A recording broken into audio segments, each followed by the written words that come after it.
When they had gathered lots of sap, of course, how did they turn that sap into maple syrup? Anyone know? What did they have to do to that sap? What do you think? Yeah, they had to boil it. So they had to heat it and boil it. And that's where their problems really started because, they didn't have the modern conveniences that we do today. So what they do is they cut a log about as long as each one of these rows, about this big around, and they would hollow that out like they were making a big dugout canoe. Except this log wasn't going to go in the water. Instead, they put the sap in that hollow log. Now, that hollow log was too big to fit in their microwave and too heavy to go on their stove. They didn't have stoves and microwaves, did they? Now, they cooked a lot differently than we do today. Any idea how they might have heated sap in a hollow log? What do you think? Fire? They used fire. Now, a lot of people think, well, they built a fire right under the log, but the log's made out of what? Wood, and wood burns in fire, right? So they lose the log and the sap. But fire was important. They built a fire nearby, put rocks in that fire to heat. When those rocks are nice and hot, they take a couple of big forked sticks so they didn't burn themselves, scoop those hot rocks out of the fire, and put them in this log filled with sap. Those hot rocks would start warming the sap. Of course, the rocks would cool, so they take those out, put them back in the fire, put more hot rocks in. When those cool, take those out, put them back in the fire, put more hot rocks in. When those cool, well, you get the idea. Do you think they could boil that sap in a couple of hours that way? No. It took them a couple of days. It was a lot of work, and it still is, actually. A lot of work for them, but, it came at a time of year when there was not much else going on. Not much food out there in the woods and the fields to gather, not much game left. So it was a time when everyone came together and they helped with maple sugar.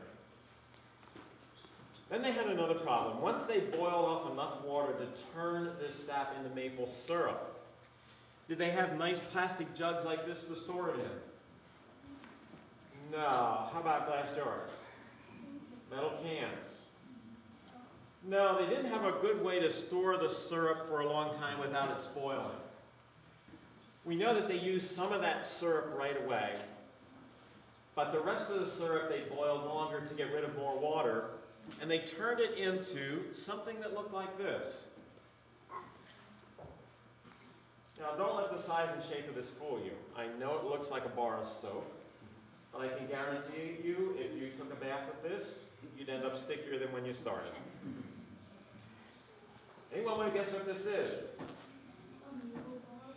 A maple bar, yeah, kind of. It came from maple sap, and you had the answer a little while ago when I asked you what was in sap. Water and sugar. If you get rid of the water, the only thing left is sugar. This is pure maple sugar.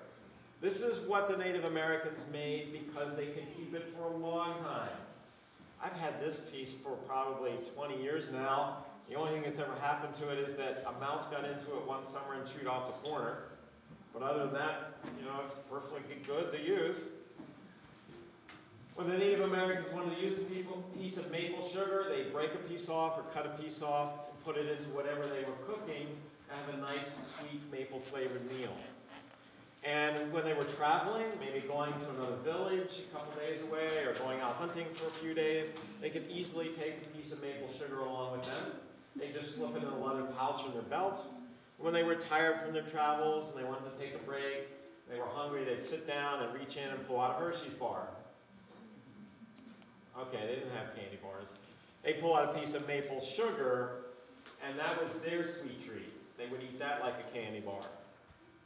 They didn't have candy bars like we do today. They had to make their own sweet treats. Imagine what it would be like for us if every time we wanted a candy bar we had to make one. We probably wouldn't eat as many, would we? It'd be too much work. It was a lot of work, and it still is, to make maple syrup or maple sugar. But it was important, very important to the Native Americans to kind of get them through a period of time when there wasn't much food available for them until spring. Well, when the first Europeans came to settle in this country, they knew nothing about making maple sugar. But of course they quickly learned, because the supplies that they brought with them, once they were used up, who knew when the next shipload would come and bring them more. So they learned to make maple sugar just like the Native Americans. But they brought some tools and equipment with them to build houses and barns and farm the land, which made it a little bit easier. One tool they brought with them was a timber auger. This is just basically a metal drill bit with a wooden handle on the end. You twist this to drill a hole in wood, and they would drill holes in pieces of wood, logs, pieces of wood to pin them together to build build barns or houses. Well, guess what? This worked very well to drill a hole in the tree to get the sap out. So they would drill a hole in the tree, and that wasn't quite good enough because a lot of the sap just ran down the trunk of the tree. So they went down to their local Lowe's or Home Depot and got some special pipes. Well, actually, their hardware store was all around them in nature. And they found certain plants that worked very well for this. They cut pieces about this big, and they picked plants that had soft centers. So they poked that center out from one end to the other, and end up with a hollow tube like this. They whittle this end down a little bit so it would fit snugly in the hole, and they'd open this end up, and they'd tap that in the hole they had drilled in the tree. When the sap was flowing, it would flow through this tube and drip into, well, in the early days they used wooden logs too.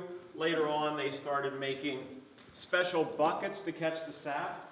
This is an old sap bucket from the 1800s that was used for many, many, many years. So they gathered the sap, and then instead of boiling it in hollow logs like the Native Americans did, they had brought with them big iron kettles that they cooked in.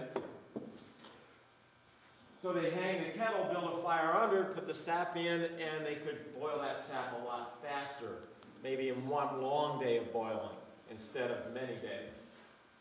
So it was a little bit easier for them. They also made maple sugar for many, many years until about the mid-1500s. Some things changed at that time. Cane sugar, the white table sugar that we use today, became less expensive and easier to get, and also the process of sealing liquids in cans or jars really caught on, and so they switched from making maple sugar to making maple syrup at that time. And maple syrup is the product of choice today. Now these tubes we put in the trees have changed a lot since the Native American days and since the early settlers. We use not wooden ones anymore, but we use ones made out of metal here at the preserve. We can reuse these year after year. And it also takes a much smaller hole, so it doesn't do as much damage to the tree. Commercial sugar makers have a lot of different I didn't name these things. These are called spiles, although sometimes you will hear them referred to as spill spouts or another name for it. Spiles, spill spouts. I can't think what the fourth one is. It also begins with an SP. It'll come to me. Commercial sugar makers oftentimes use today plastic ones. There are several different types, and you'll see some have a couple of metal ones in the log over here. You'll see some of these on display down at the Sugar Shack. Just different kinds, different styles. Some of them take even smaller holes than our metal ones do.